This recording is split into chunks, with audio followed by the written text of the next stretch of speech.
मंगलाचरण. चिदानंदैकरूपाय जिनाय परमात्मने परमात्मप्रकाशाय नित्यं सिद्धात्मने नमः. नित्यं सिद्धात्मने नमः.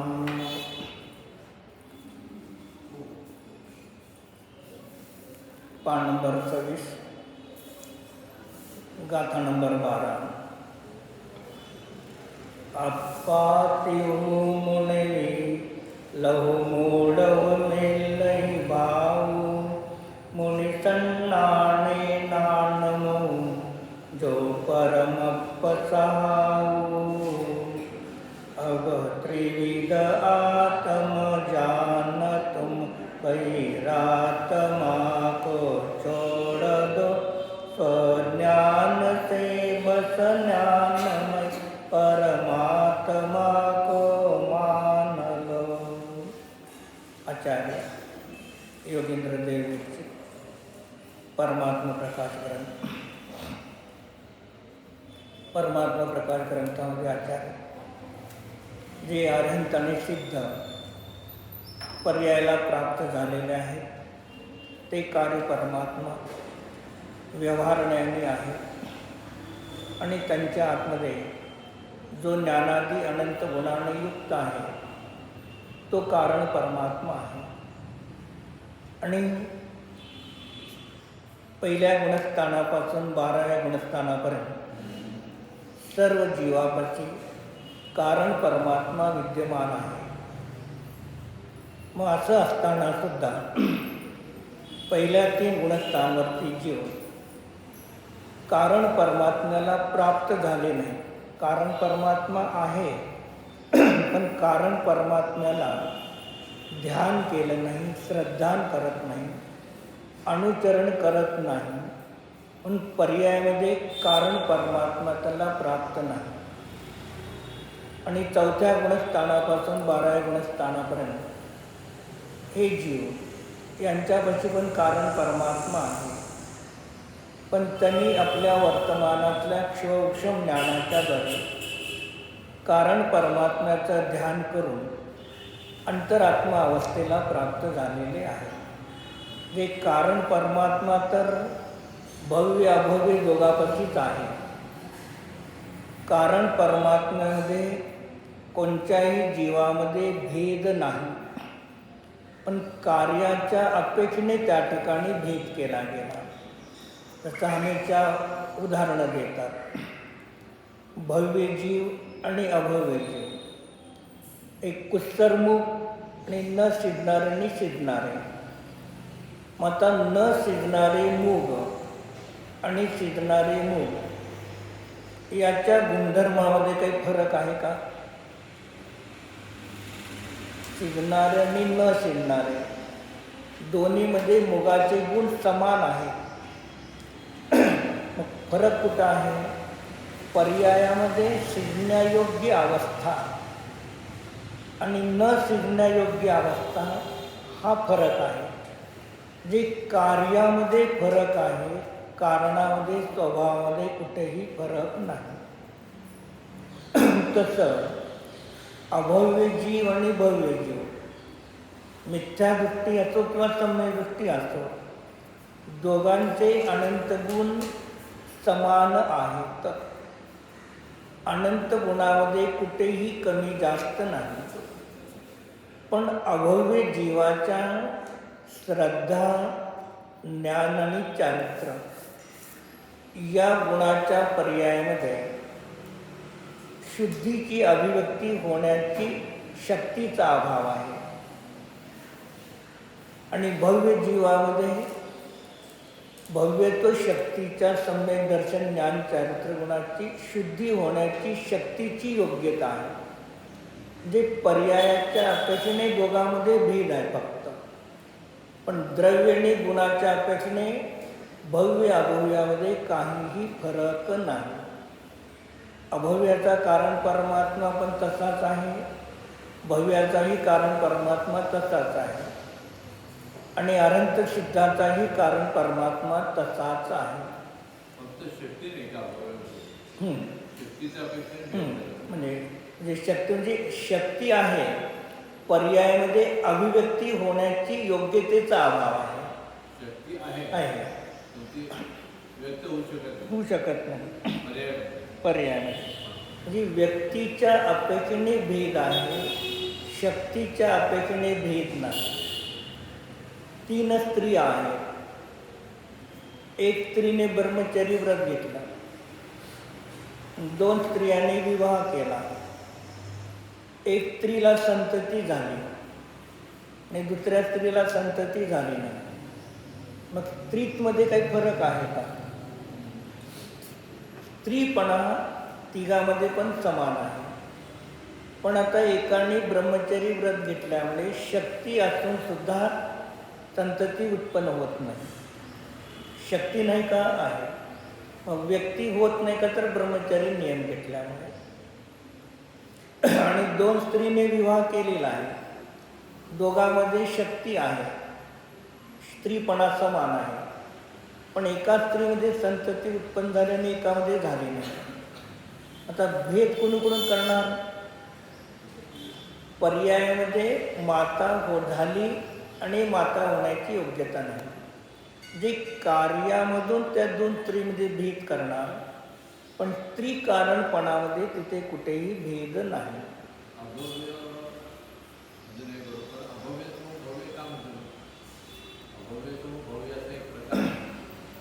मग अभव्य संभव्य, मग त्याच्यामध्ये शक्ती तर आहे, पण तो कधीच पुरुषार्थ करणार नाही. जसं शेतकऱ्याने शेतामध्ये धान्य पेरलं, नवीन धान्य आलं, काही खाण्यासाठी ठेवलं, काही पुढच्या वर्षी पेरण्यासाठी ठेवले आणि बाकीचे बाजारात विकले. मग जे विकले खाल्ले ते तर समाप्त झाले, तर जे पुढच्या वर्षीचे ते ठेवले ते आहेत का नाही? मग त्याच्यातले काही बी दुसऱ्या वर्षी त्याने पेरले, ते शेतामध्ये उगवले की नाही, आणि बाकीचे बी तसेच ठेवले. मग त्याच्यामध्ये शक्ती आहे की नाही उगवण्याची? पण त्याला कधी भूमीचा संयोगच आला नाही. तसं तो अभव्य संभव्य ही शक्ती आहे, पण तो कधीच पुरुषार्थ करणार नाही. मग पुरुषार्थ करणार नाही याचा अर्थ काय? मुनी बनेल, अभव्य जीव सुद्धा मुनी बनतो आणि 9व्या ग्रेडपर्यंत उत्पन्न होतो. तो मुनी बनत नाही असं नाही. अभव्य जीव सुद्धा काय सुमेरू पर्वताकडे पिंचीचे ढीग एवढे लागलेले आहेत अभव्य मुनी बनून सुद्धा, आणि भव्य मुनी असून सुद्धा मिथ्यात्वात त्याचे पण एवढे ढीग लागले. मग अभव्य मुनी होत नाही का? होतो. 28 मूलगुणाचं निर्दोष पालन करतो, नाही करत नाही असं नाही, पण 28 मूलगुणाचं निर्दोष पालन केल्यामुळे तो 9व्या ग्रेडीत गेलेला आहे. ही एवढे परिणामाची पुण्यभावाची उत्कृष्टता आहे, तरी तो सम्यक दर्शन का प्राप्त करत नाही? तर स्वतःच्या स्वशुद्ध आत्म्याचा अनुभव ध्यान करत नाही, म्हणून पर्यायामध्ये सम्यकाची उत्पत्ती होत नाही. जे कारण तर सर्वांमध्येच आहे. भेद भव्य आणि अभव्य कार्यावरून केलेला आहे. मग तसं अभव्य जीवापाशी सुद्धा कारण परमात्मा, जसं असिद्ध भगवंताचा कारण परमात्मा शुद्ध आहे, तसं निगोधमधल्या जीवाचा सुद्धा कारण परमात्मा समान शुद्धच आहे. दोघांच्या स्वभावामध्ये कारणामध्ये कुठे फरक नाही, पण कार्याच्या अपेक्षेने भेद आहे. मग इथे आचार्याची 3 प्रकारच्या स्वरूप जाणून तू काय कर, आपल्या अंतरात्मा अवस्थेला प्राप्त हो, म्हणजे सम्यक्दृष्टी हो, आणि बहिरात्मा अवस्थेचा त्याग कर. मग कथन करताना अंतरात्मा अवस्था प्राप्त कर म्हणून सांगितलं, आणि बहिरात्मा अवस्था सोड. मग कथनामध्ये एकाला सोडायला सांगितलं आणि एकाला ग्रहण करायला सांगितलं, पण क्रियेमध्ये एकाच वेळेला होतात. क्रियामध्ये भिन्न नाही. पण सांगताना सांगावं लागलं की अंतरात्मा हो, बहिरात्म्याचा त्याग कर. मग अंतरात्मा होण्यासाठी पण काय सांगितलं त्यांनी टीकेमध्ये की आपला जो आत्मा आहे त्या आत्म्याला काय कर, अंतरात्मा जो आहे केवळ ज्ञानस्वरूप असा परिपूर्ण केवळ ज्ञानस्वरूप आत्म्याचं तू ध्यान कर, विचार कर, चिंतन मनन कर, तर तो अंतरात्मा अवस्थेला प्राप्त होतो. हा, युगपद क्षण एकच आहे, पण युगपद कथन पद्धती दोन प्रकार, पण कार्य एकाच वेळेला होणार. जसं एका मातेच्या गर्भामध्ये बालक आलेला आहे, पण आणि तो बाहेर आला नाही. मग तो बालक गर्भातून बाहेर आला, मग बालकाला जन्म दिला, त्याच वेळेला मातृत्व प्राप्त झाले का नाही, का वेगळा क्षण आहे? ठीक आहे. पण काय म्हणणार, ही आता माता झाली एक सांगा, कोण म्हणणार बाळ झालेला आहे. कथनामध्ये क्रम येईल, पण दोन्ही युगपत होणार. मग तसं सूर्य उगवला त्याच वेळेला अंधकार, क्षण एकच आहे, पण सांगताना कोण म्हणेल अंधकार नष्ट झाला सूर्य उगवला, कोण म्हणेल सूर्य उगवला अंधकार नष्ट झाला. मग तसं इथे सांगितलं की मग अंतरात्मा कसा होणार, आपल्या कारण परमात्म्याचं ध्यान केल्यानंतर अंतरात्मा अवस्था मी बहिरंगाचा आत्माचा त्याच वेळेला होतो. 27 पानावरती तीसरा पॅरेग्राफ. यहाँ वीतराग स्व संवेदन से जो परमात्मा जानता है वही ध्यान करणे योग्य है. मग काय सांगितलं, परमात्म्याला कसं जाणायचं आहे, स्वसंवेदन ज्ञानाच्या द्वारे, परसंवेदनाच्या द्वारे नाही. आणि कशा आत्म्याला, वीतराग स्वसंवेदन. स्वसंवेदना पुढे त्यांनी प्रश्न मांडणार आहे. प्रभाकर भट्ट आचार्याने विचारतो युगींद्रना की आचार्य तुम्ही वीतराग स्वसंवेदन ध्यानाला, अनुभूतीला वीतराग स्वसंवेदन का देता? नुसतं स्वसंवेदन म्हणा.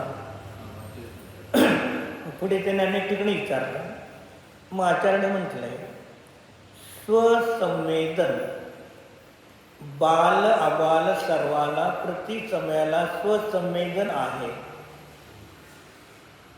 आपण आता शास्त्र स्वाध्याय करत आहोत, मग शास्त्र ऐकत आहोत. मग पुरुषांना मी पुरुष आहे हे स्वसंवेदन चालू आहे का नाही, आणि स्त्रियांना मग ते स्वसंवेदन प्रत्येकाला प्रति समयाला आहे. मग स्वसंवेदन प्रति समयाला आहे, पण ते स्वसंवेदन कसं आहे, सराग स्वसंवेदन आहे. का सांगितलं, सराग स्वसंवेदन आहे. आणि सराग स्वसंवेदन सर्व संसारी जीवाला एकेंद्रियापासून सर्व मिथ्या दृष्टीला सराग स्वसंवेदन आहे. तुमच्या कन्या भजनाला कधी येतात, विधानाच्या वेळेला मी गाणं म्हणते म्हणतात का? मी गाणं म्हणते असं म्हणतात का तुमची कन्या? काय म्हणतात? मी गाणं म्हणते. जे स्त्रीत्वाचा अनुभव आहे का नाही, ते सांगावं लागत नाही. तसा आचरणचा प्रत्येक गतीमध्ये गेल्यानंतर प्रत्येक जीवाला स्वचं संवेदन आहे, अनुभूती आहे, पण ती कशी आहे, पराला जोडून अनुभूती आहे. शरीर कुटुंब, परिवार, धन, धान्य, संपत्ती या सर्व पर वस्तूला घेऊन अनुभव करतो, त्याचं नाव सराग स्वसंवेदन. मग इथे वीतराग का म्हणणार? इथे परद्रव्याची, शरीर आदी परद्रव्याची इथे अपेक्षा नाही.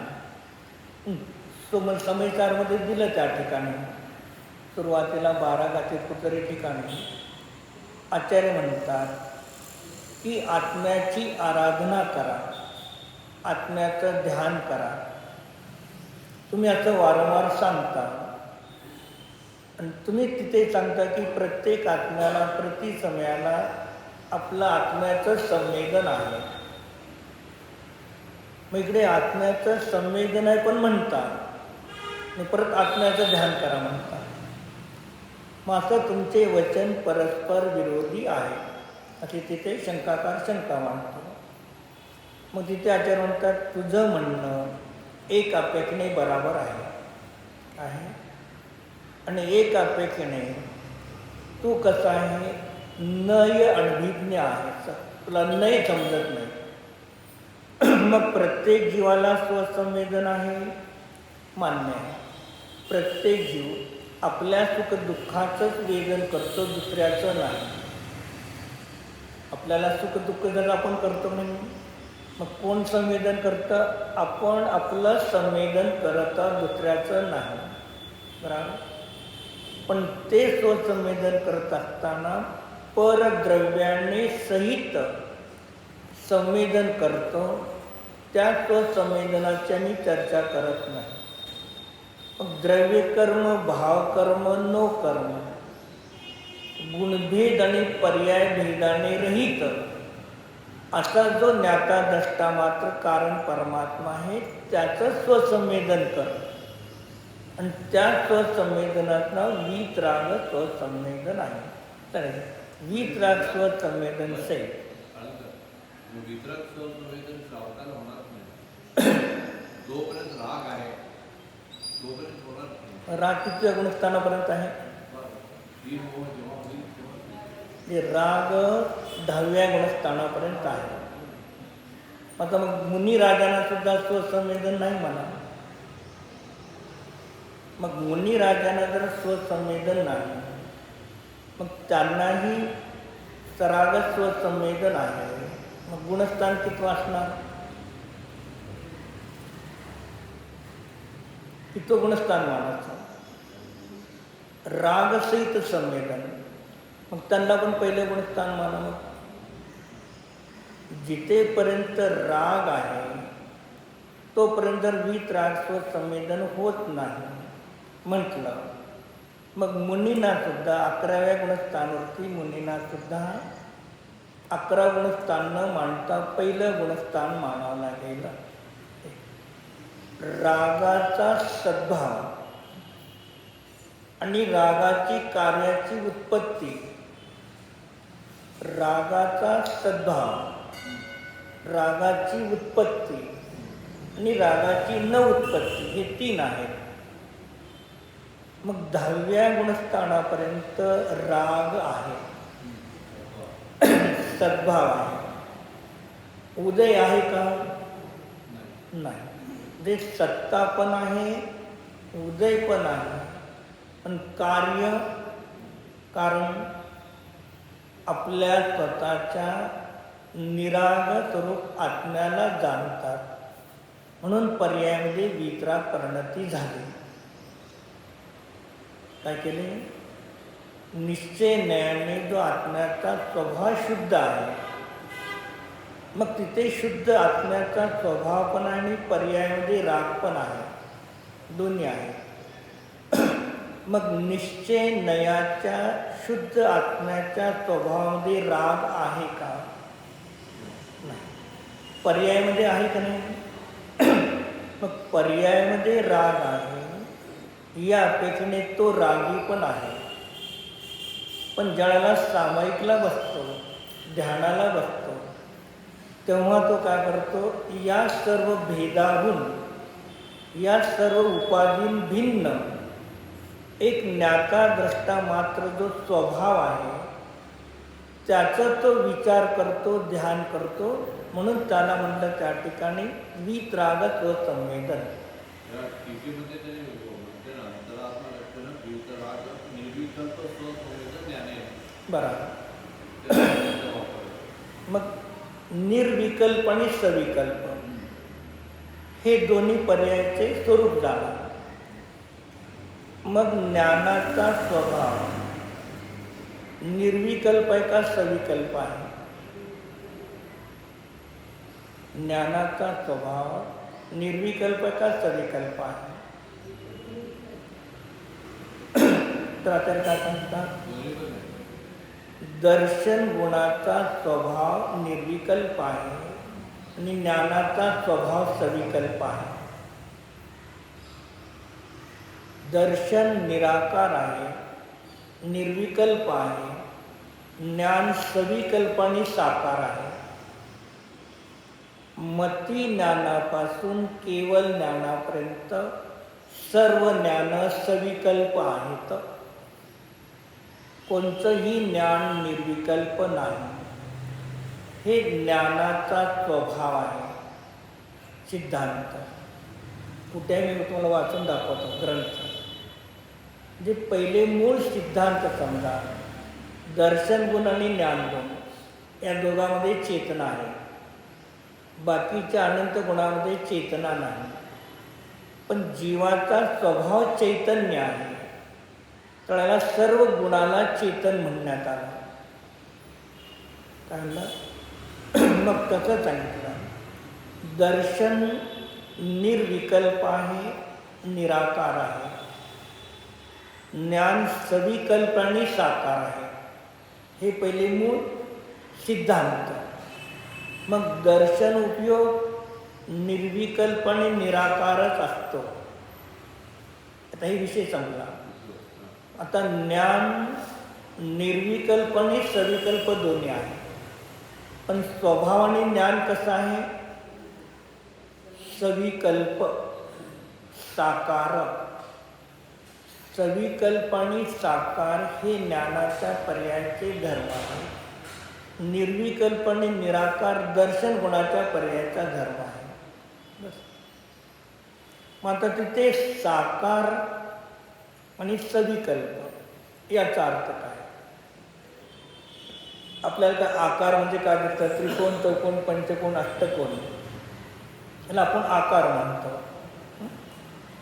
मग तो आकार इथे साकारचा अर्थ तो नाही घ्यायचा. सविकल्पचा अर्थ तो नाही घ्यायचा. स म्हणजे सहित आकार.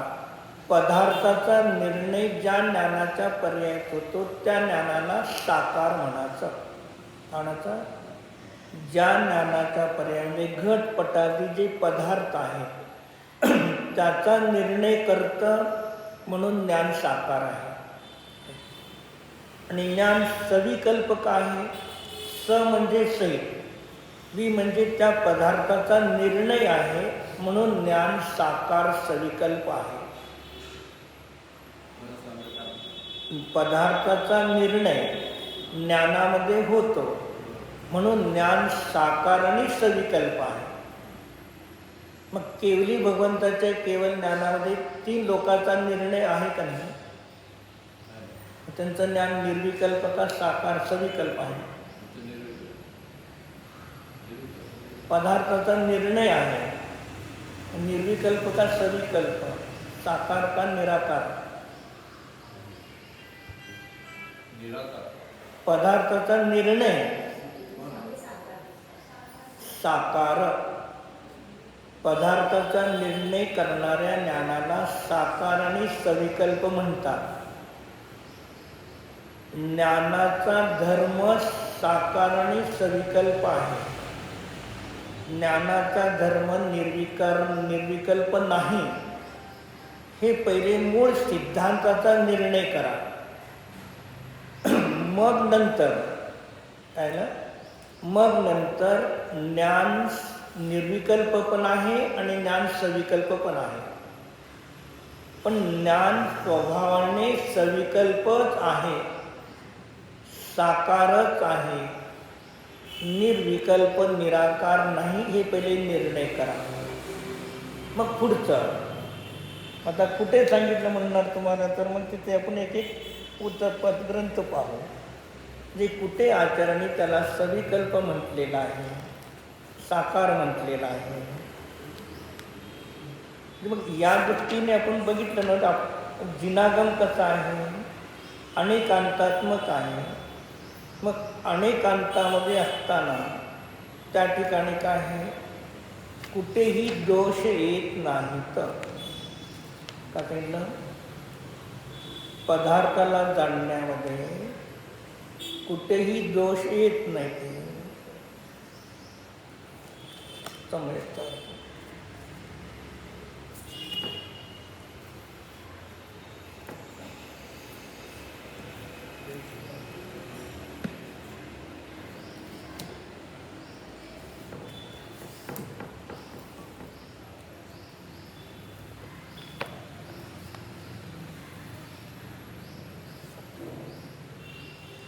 समयसारमध्ये 92 नंबर गाथा आहे. त्या 92 नंबरच्या गाथेमध्ये आचार्यांनी सांगितलेलं आहे की ज्ञान कसं निर्विकल्प आणि सविकल्प, साकार निराकार आहे. हे दोन्ही त्या ठिकाणी आचार्यांनी सांगितलेलं आहे.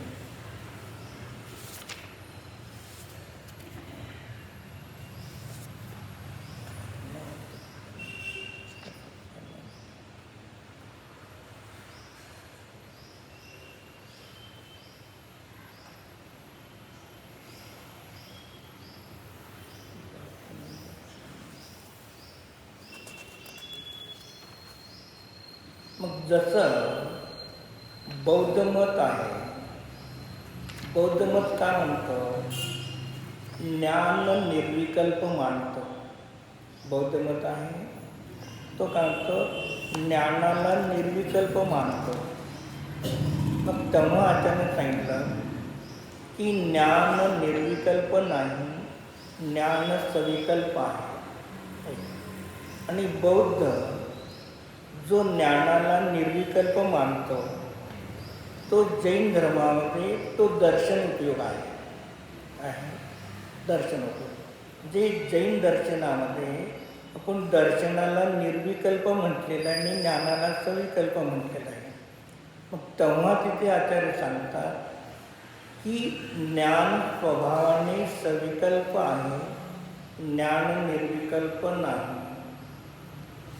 कसं आहे, स्वभावाने सविकल्प आहे, निर्विकल्प नाही. मग असं असताना सुद्धा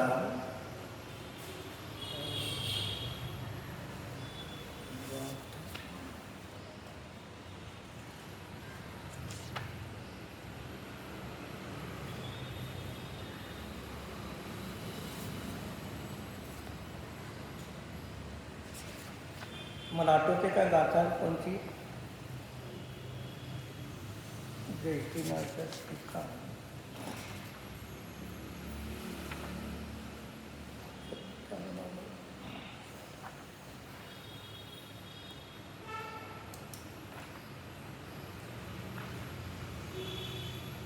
बघू नंतर जरा थोडं आठवलं तर बघतो तर प्रकरणाची.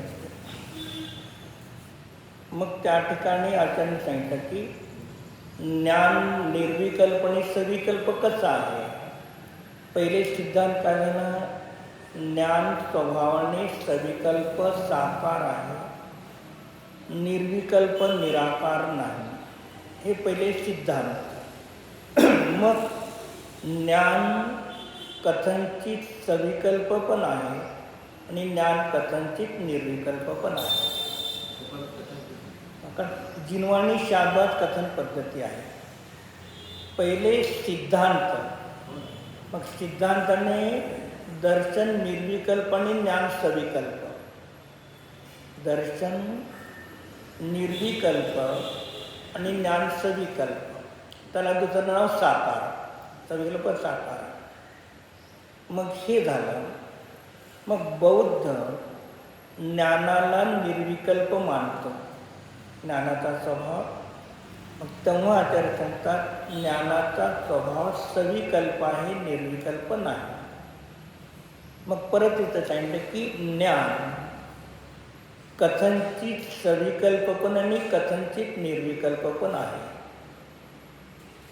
मग तिथे कसं सविकल्प आणि निर्विकल्प ज्ञान आहे, मग तिथे आचार्य काय सांगतात, ज्या ज्ञानाच्या पर्यायाला ज्या ज्ञान पर्यायाला 5 इंद्रिय, मन, प्रकाश, देवगुरुशास्त्र यांची ज्याला अपेक्षा आहे, 5 इंद्रिय, मन, देवगुरुशास्त्र, प्रकाश, चष्मा याची ज्याला अपेक्षा आहे, त्या ज्ञानाला सविकल्प ज्ञान म्हणतात. आणि याचा विषय परद्रव्य असतो. जी पर्याय ज्ञानपर्याय आपली आहे, पण ही ज्ञानपर्याय उत्पन्न होताना एवढी त्याला अपेक्षा आहे, म्हणून ते सगळे कसे झाले ज्ञानपर्याय सविकल्प. आणि मग ज्ञान निर्विकल्प आहे. मग जी ज्ञानपर्याय निश्चयाने आपला आत्म्याचा स्वभाव जो ज्ञाता द्रष्टा मात्र आहे तसा आहे. मग ज्ञाता द्रष्टा मात्र आत्म्याला जाणणारी जी ज्ञानपर्याय आहे, त्या ज्ञानपर्यायाला कथनचित निर्विकल्प म्हणतात. का तर जे पर्यायासाठी ज्याची आवश्यकता होती, इंद्रिय, मन, प्रकार, मग त्याची अपेक्षा नाही, म्हणून त्या अपेक्षेने ते कसं आहे, निर्विकल्प स्वसंवेदन. आणि तर तुम्ही आता इथे काम केला, निर्विकल्प पर्याय म्हणतात, सविकल्प ज्ञान सुद्धा पर्यायच आहे. तुम्ही स्वभाव कसा म्हणतो, ज्ञाता द्रष्टा स्वभाव, निश्चयाने जो स्वभाव आहे नाही, मला काय वाटतं ज्ञानाचे सविकल्प निर्विकल्प या पर्याय आहेत ना, पर्याय. मग ज्ञानात तुम्ही ज्ञान स्वभाव जो आहे हे तुमचा सविकल्प स्वभाव होता परत, तसं काय पहिले सविकल्प का सांगितलं, पदार्थाचा निर्णय करतो म्हणून ज्ञान सविकल्प स्वभावाने. मात्र तेच ज्ञान पर्याय दृष्टीने सविकल्प आणि निर्विकल्प 2 प्रकार आहेत. मग इंद्रिय जे पराची अपेक्षा आहे ते ज्ञान सविकल्प आणि त्याचा विषय पर आहे.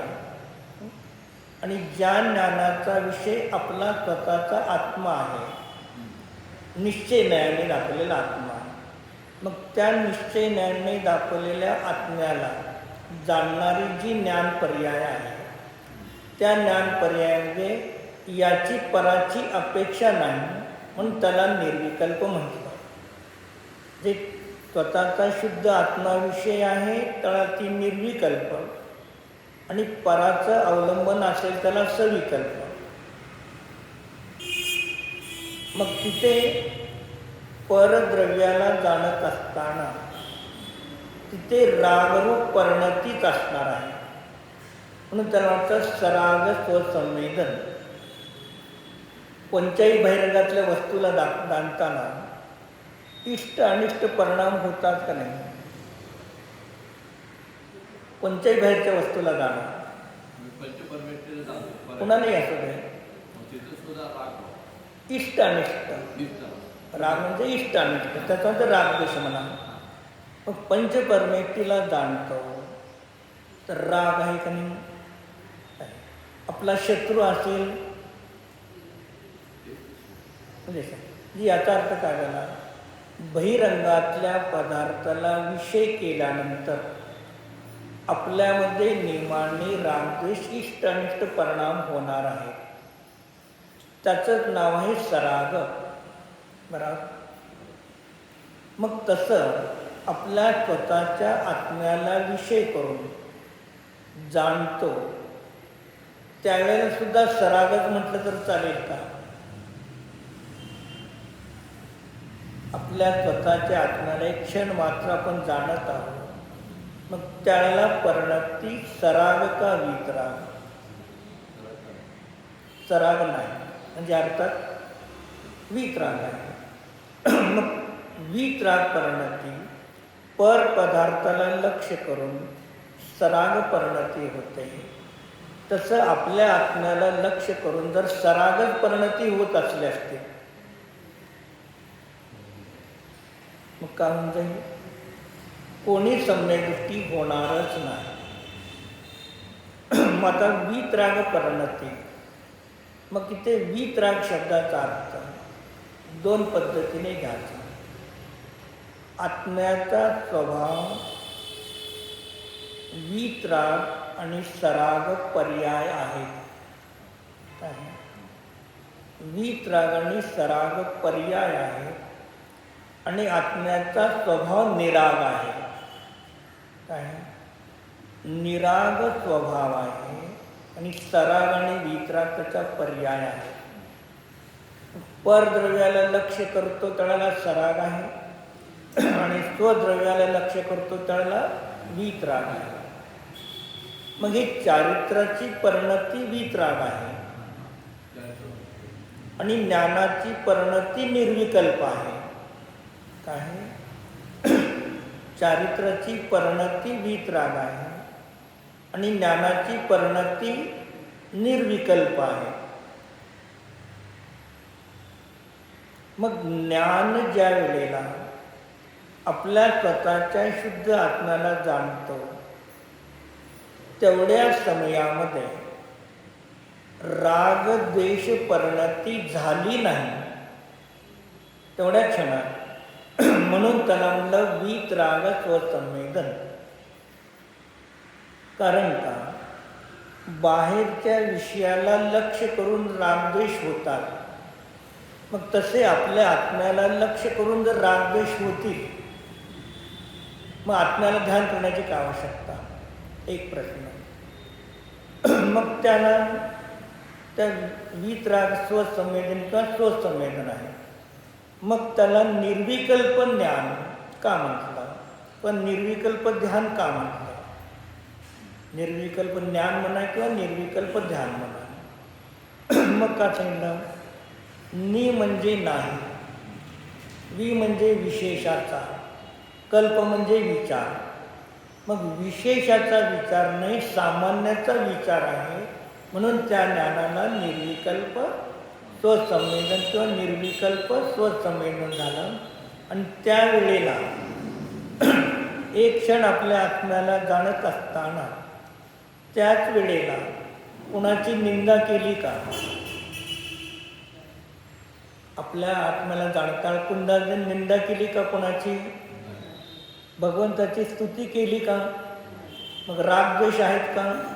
काय आहे? बस समजा हे सिद्धांत आहे. म्हणून आचार्य सांगतात आपण स्वतः डोळ्याने पहा, डोळ्याने वाचा आणि तशी परिणती आपल्यामध्ये. आता जर निर्विकल्प काय म्हटलं? एक विषयाच्या अपेक्षेने निर्विकल्प म्हटलं आणि 5 इंद्रिय मनाचं अवलंबन नाही म्हणून त्या ज्ञानाला निर्विकल्प स्वसंवेदन म्हणायचं. आणि त्याच वेळेला चारित्र्याच्या पर्यायामध्ये चौथ्या गुणस्थानामध्ये एक कषाय गेली, अनंतानुबंधी जनित कषायाचा अभाव आहे. 5व्या गुणस्थानामध्ये 2 कषाय गेले तर 2 कषायाच्या चौकडीची वीतरागता आहे. आणि मुनिराज आहे तर 3 कषायाच्या चौकडीची वीतरागता आहे. म्हणजे या अपेक्षेने कषायाच्या अभावाचं नाव वीतरागता आहे. कषायाच्या अभावाचं नाव वीतरागता आहे. आणि ध्यानाच्या वेळेला तेवढ्या समयात कषायाचा अभाव असणार आहे आणि तेवढीच वीतराग परिणती आहे. मग तेवढंच वीतराग चारित्र्याची परिणती, तेवढीच ज्ञानाची निर्विकल्प अवस्था आणि तेवढीच श्रद्धेची स्वभावाला स्वीकार. जी जेवढा स्वानुभूतीचा काल आहे तेवढाच मोक्ष मार्ग आहे. त्याला सोडून बाकी सगळा तो संसार मार्गच आहे, सम्यक दृष्टीचा सुद्धा. आमची शुद्धी छोटी मोठ्या शुद्धीला वाढतच जाणार. अमावस्ये दिवशी आपण चंद्र पाहिला, प्रतिपदेला चंद्र पाहिला. मग प्रतिपदेला किती दिसतं आपल्याला? एवढी कोर दिसते. मग ती एवढी कोर दिसती, बाकीची प्रगट नाही. आज प्रगट नाही. पण पौर्णिमे दिवशी तो सूर्य पूर्ण प्रगट होणार आहे. मग जिथे आंशिक शुद्धी प्रगट झाली तिथे नियमाने भावी काळामध्ये पूर्ण शुद्धी प्रगट होणार आहे. ही क्रमनिमित्त पर्यायाच्या अपेक्षेने शुद्धी प्रगट होणार आहे आणि पुरुषार्थाने प्रगट करावा लागेल. तर क्रमनिमित्त पर्यायावरती भरोसा ठेवून चालणार नाही. मग पुरुषार्थाने कार्याची सिद्धी होते. आणि एक ठिकाणी काय सांगणार, एका भजनात दिलेलं आहे त्या ठिकाणी, कार्य विकल्पों से नहीं होता. काय सांगणार, कार्य विकल्पाने होत नाही. व्यर्थ ही बोजा मत ढोना. मला मुनी बनायचा व्रती व्हायचा आहे. विकल्प करत बसला, होणार का? विकल्प केल्याने पुरुषार्थाने कार्याची सिद्धी होते. आणि एखाद्याने पुरुषार्थाने मुनी झाला तेव्हा त्याला क्रमनिमित्त पर्यायाने झाला, पुरुषार्थाने झाला नाही. आणि जो क्रमनिमित्त पर्यायावरती अवलंब असतो त्याला पुरुषार्थ आणायचा. जो पुरुषार्थ मी केलं म्हणून त्याला क्रमनिमित्त पर्यायाने झालेला. म्हणजे आपल्याला असे कुठेही अहंकार येऊ नये. त्या अहंकाराला समवण्यासाठी हे आचरणे सगळे आपल्याला सिद्धांत सांगितले. म्हणून तिथे काय म्हटलं की स्वसंवेदन आत्म्याचा स्वभाव निराग आहे आणि निराग स्वरूप आत्म्याला जाणल्यामुळे ज्ञानामध्ये निर्विकल्पता आली, चारित्र्यामध्ये वीतरागता आली. म्हणून त्याला वीतराग स्वसंवेदन किंवा वीतराग ज्ञान म्हटलं जातं.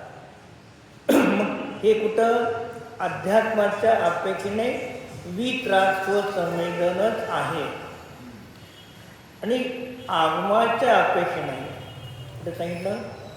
मग आगमाच्या अपेक्षेने सांगणार 10व्या गुणस्थानापर्यंत राग आहे. मग त्या अपेक्षेने पूर्ण वीतराग परिणती नाही. आगमाच्या अपेक्षेने जिथेपर्यंत कशाची सत्ता आहे मग तिथे सांगणार की जेव्हा 11व्या गुणस्थानामध्ये राग जातो, उदबतो, 12व्या गुणस्थानामध्ये राग नष्ट होतो, तेव्हा तिथे कळलं की रागाचा पूर्ण अभाव झाला. तेव्हा तिथे वीतराग स्वसंवेदन कितव्या गुणस्थानात सांगितलं, मग 11 आणि 12, जी सत्तेतून सुद्धा नष्ट झालेला आहे. हा कोणचा अनुयोग आहे? आगम आहे. आणि अध्यात्म म्हणतो 4थ्या गुणस्थानापासून त्याची वीतराग स्वसंवेदन परिणती आहे. पण अध्यात्म विषयाकडून पाहतो. तुमच्या सत्तेमध्ये किती कर्म ते बघत नाही. तुमच्या त्रिकालवरती निश्चय ज्ञान जो आत्मा आहे त्या स्वभावात कर्म आहेत का? आत्म्यामध्ये कर्म आहेत, पण आत्म्याच्या स्वभावामध्ये कर्म आहेत का? बस. मग अध्यात्म काय करतो? कर्म आणि आत्मा दोन्ही एकाळाला एका ठिकाणी असताना सुद्धा अध्यात्म काय करतो? द्रव्यकर्म भावकर्मांरहित आत्मा वेगळा करतो. म्हणून तो होतो की शुद्ध आत्म्याची अनुभूती. आणि आगमाच्या अपेक्षेने काय सांगितलं? मग 11व्या गुणस्थानामध्ये वीतराग निर्विकल्पत्वानुभूती आहे. मग 8व्या गुणस्थानावरती मुनींना सुद्धा सराग अनुभूतीच आहे. याचा अर्थ सत्तेमध्ये कषाय आहेत. सत्तेमध्ये कषाय आहे, उदय आहे, पण कार्य नाही. आहे, उदय आहे, पण कार्य नाही. 12व्या 10व्या गुण 11व्या गुणस्थानात कषाय सत्तेतून नष्ट झाले, पण तिथे कार्य पण नाही. पण खाली सत्ता आहे, उदय आहे, पण कार्य नाही. हे सगळे अनेक प्रकारच्या अनुयोगाने पाहिलं पाहिजे. आपण एकच आगम घेतला सर्वत्र अध्यात्म घेतलं तर चालणार नाही. आगम आणि अध्यात्म दोन्हीची जोड आपल्यापाशी पाहिजे. तर आपण कुठेही काय होतो कधी चलायमान होणार नाही. म्हणून तिथे सांगितलं काय, माझा जो परमात्मा आहे त्याचं ध्यान करण्यायोग्य आहे. जे आपला कारण परमात्मा ध्यान करण्यायोग्य आहे, अन्य दुसऱ्याचा कारण परमात्मा ध्यान करण्यायोग्य नहीं. पुढे ह्या शिष्य ने प्रश्न किया है कि जो स्वसंवेदन अर्थात अपने से अपने को अनुभवना, इससे वितराग विशेषण क्यों कहा. सांगतो मग तुम्ही त्या वितराग स्वसंवेदनाला मग आपल्याला जाणतो का नाही, काय म्हणलं, अपने से अपने को अनुभवता है. मग जाणीवेत येणारा आत्मा आपलाच आणि जाणणारे आपणच. हां, मग कर्ता आणि कर्म एकच आहात. आता षटकारकामध्ये 2 घेतले, पण ते कर्ता घेतला नाही. कर्म आणि करण.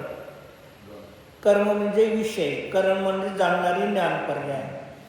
मग जाणणारी ज्ञान पर्याय आणि जाणवेत येणारा आत्मा एकच आहे, अनुभवतात. इससे वितरक, मग त्याला तुम्ही वितरा विशेषण का देता, तर स्वसंवेदन बना.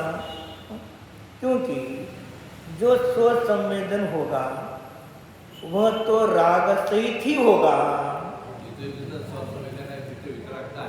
हां हां, म्हणजे ते स्वतःच्या आत्म्याचं संवेदन आहे. वितरागता तिथे स्वसंवेदन आहे, पण जिथे जिथे स्वसंवेदन आहे तिथे वितरागता असे नियम नाही.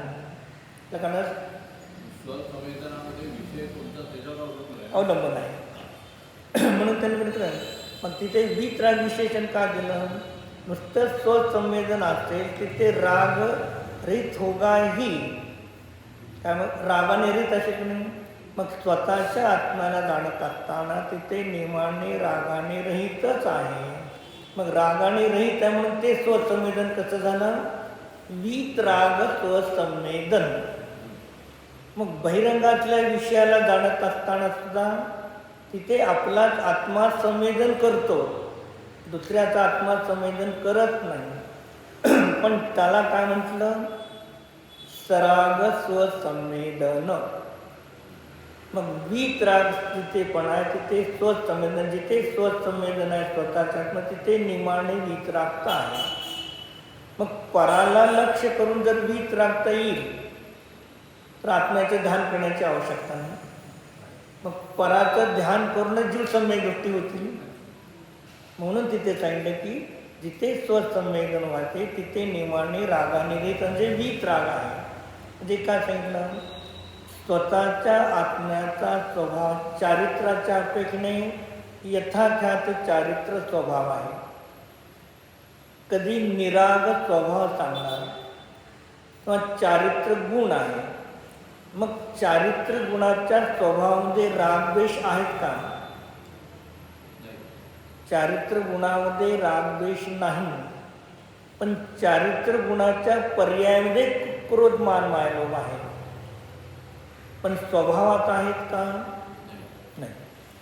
मग क्रोध मान मायलोभ चारित्र्याची विवाह परिणती होते, त्या जीवाच्या चारित्र्य गुणाची परिणती आहे. मग चारित्र्य गुणामध्ये क्रोध मान मायालोभ नाही, आणि चारित्र्य गुणाच्या पर्यायामध्येच क्रोध मान मायालोभ होतात.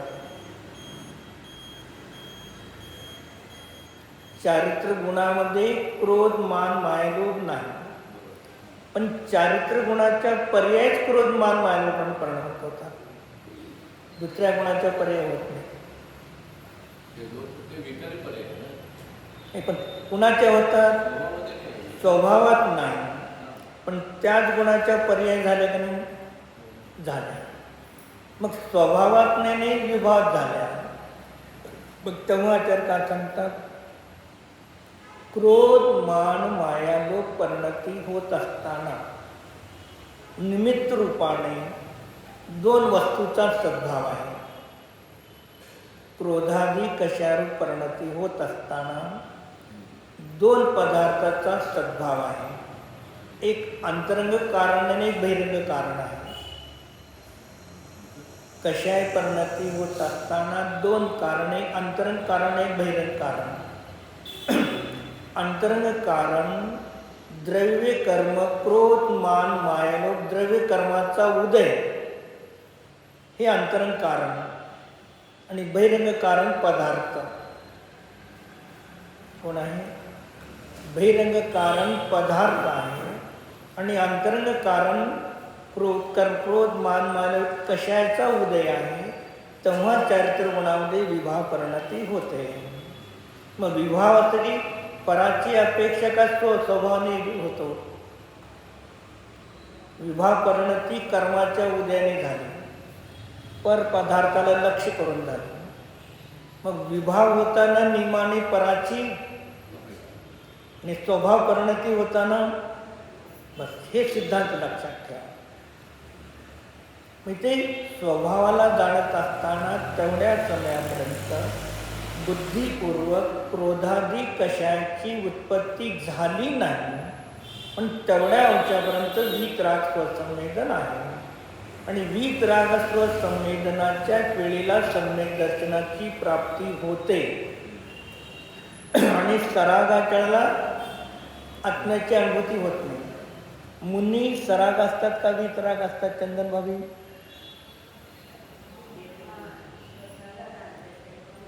वीतराग. तर मुनी पण सराग आणि वीतराग आहेत का नाही? का फक्त चौथ्या गोष्ट पाण्यात पाचव्या गुणस्थान ते सराग आहे?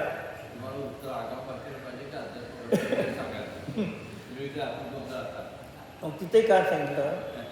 मुनी बहिरंगातल्या परिग्रहाचा त्याग आहे, पण मुनी वीतरागच आहे. परिग्रह आहे काय त्यांच्यावरती?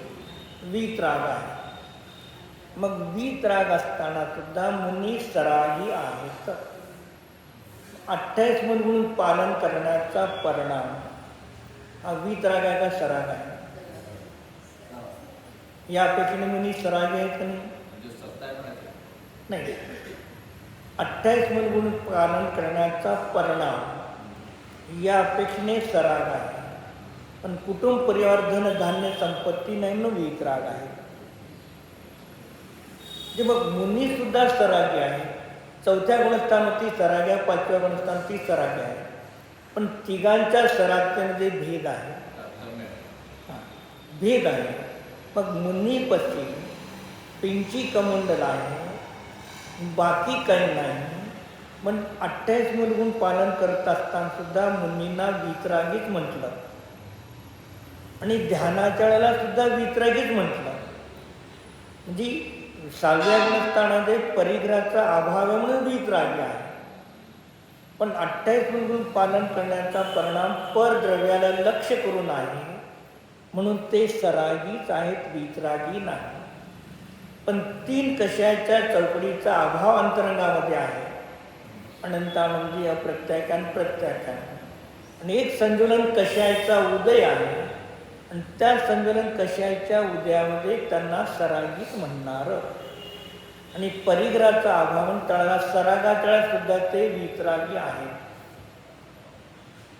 जी आगमामध्ये कुठेही गडबड नाही. गडबड कुठे आहे? एक आपल्या ऐकण्यामध्ये, एक आपल्या सांगण्यामध्ये.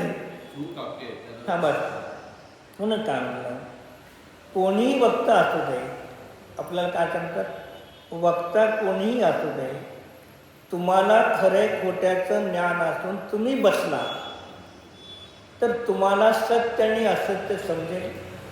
सत्य आहे तेवढं ग्रहण करा, बाकीचं असत्य त्यांच्यापाशी राहू द्या. आपल्याला काय करायचं? आणि दुसऱ्याच्या असत्यामुळे आपल्याला पापकर्म बंद होणार का? नाही. आणि दुसऱ्याचं असत्य सांगून आपल्याला पुण्य बंद होणार का? ग बसा. काय सांगितलं? ग बसा. जो जीव आहे, जी अवस्था धारण केली असेल त्याच्या स्वतःच्या परिणामामुळे त्याला बंद होणार आहे. आणि त्याच्या परिणामामुळे आपण विचार करून आपण का बांधता? मग ग बसा. ज्यांच्यापाशी जेवढे काय आपल्याला वाटतं योग्य तेवढं घ्या, बाकीचं त्यांच्यापाशी ठेवून द्या. मग त्याच्याबद्दल चर्चाही जास्त करू नका म्हणून सांगितलं. कारण काय, दुसऱ्याची निंदा केल्यामुळे आपल्याला पाप बंद होतं आणि आपलं पुण्य कमी होतं. आणि उद्या आपण मुनी झाल्यानंतर सुद्धा लोक आपल्यालाच बोलणार आहेत. मग सत्य असत्य जाणून घ्या. आणि तुम्हाला काही सांगायचं असेल तर मग एकांतामध्ये जाऊन साधूंना सांगा. आणि ते केव्हा सांगा, तुमच्यापाशी शास्त्राचे आधार असेल तर. तुम्ही शास्त्र वाचलं असेल तर जावा. तुम्हालाच माहीत नाही, मग ते विचारलं शास्त्र दाखवा म्हणलं तर म्हणजे हे सगळी तयारी करून मग समजावून सांगा. तिथे कसं सांगायचं आहे, गेल्यानंतर महाराजजी मला काही येत नाही, मला काही ज्ञान नाही, आणि एक प्रश्न मी तुम्हाला विचारू इच्छितो, तुमची परवानगी असेल तर. मग त्यांनी परवानगी दिली तर अशी अशी घटना घडली होती आणि त्याचं उत्तर असं असं ग्रंथामध्ये आहे असं मला वाटतं आणि तुम्ही याचं बघावे. एवढ्या नम्रत नाही तर तुमचे चुकलं हे बघावं सांगणार नाही. म्हणजे माझ्यापाशी काहीच नाही हे पहिले विनिग्रह. आणि मग मला असं वाटतं, चूक म्हणत नाही, मला असं वाटतं आणि शास्त्रात असं लिहिलेलं आहे, असं आगमात आहे, अशा विनयाने जाऊन सांगा. ग्रहण केले ठीक आहे, नाही ग्रहण केले, आपल्याला आलता विचार, आपल्याला विकल्प आलता, आपण आपल्या विकल्पाला पूर्ण केलं. एक महाराजी होते, त्यांना त्रास होता, ते पोटाला माती लावत होते. मग आम्ही सांगितलं महाराजजी रात्री लावू नका, रात्री लेपहार होतो, सकाळी लावा तुम्हाला. पंडितजी ठीक आहे म्हणजे. मी सांगितलं त्याच्या पद्धतीने रात्री लेप लावायचा बंद केला, सकाळी दुपारी आहार लेप लावत होते. सांगा आपल्याला, कारण लेपहार होतो रात्री लावल्यानंतर, लेपहार होतो म्हणून रात्री लावायचं नाही, माती लावायचं नाही. तुम्हाला दुपारी बोलली तर लावू शकता ते. मग असं आगमाच्या अपेक्षेने सांगा. त्यांनी सुधारले. कुणाला तुम्ही काय, एक महाराजजी होते, आश्रममध्ये आले. मी त्यांना विचारलं महाराज तुम्ही काय स्वाध्याय करता. म्हणजे अभी विहार नाही, भाई अभी कोई स्वाध्याय नहीं है. मग परत मी घरी गेलो. दुपारच्या प्रवचनामध्ये पंडित जी पूछते महाराज को क्या स्वाध्याय करते हैं, क्या महाराज स्वाध्याय नहीं करते हैं. तेव्हापासून कुणाला महाराजांनी विचारायचं सोडून दिलं.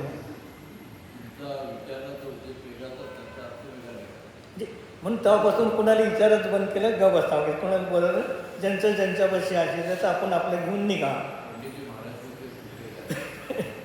हो.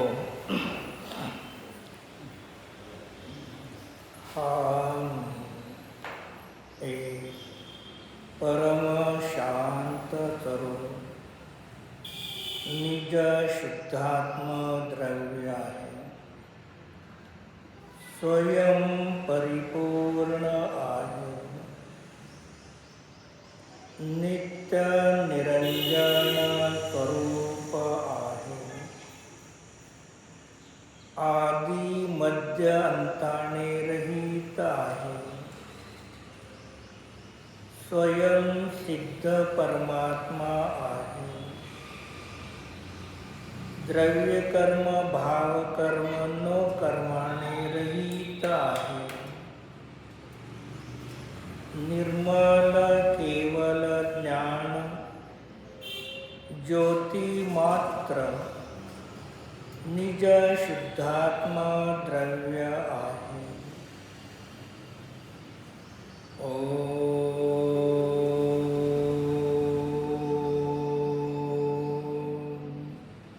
शांति शांति शांति.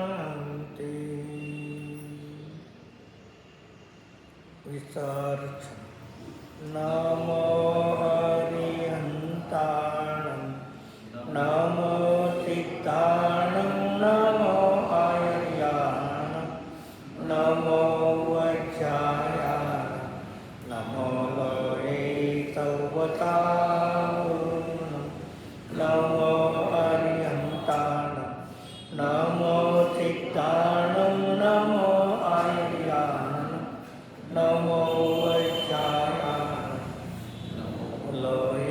सौवसावरुण नमो अर्यन्ताण नमो सिद्धाणं नमो आयर्याण नमो वज्रायाण नमो लये सौवसावरुण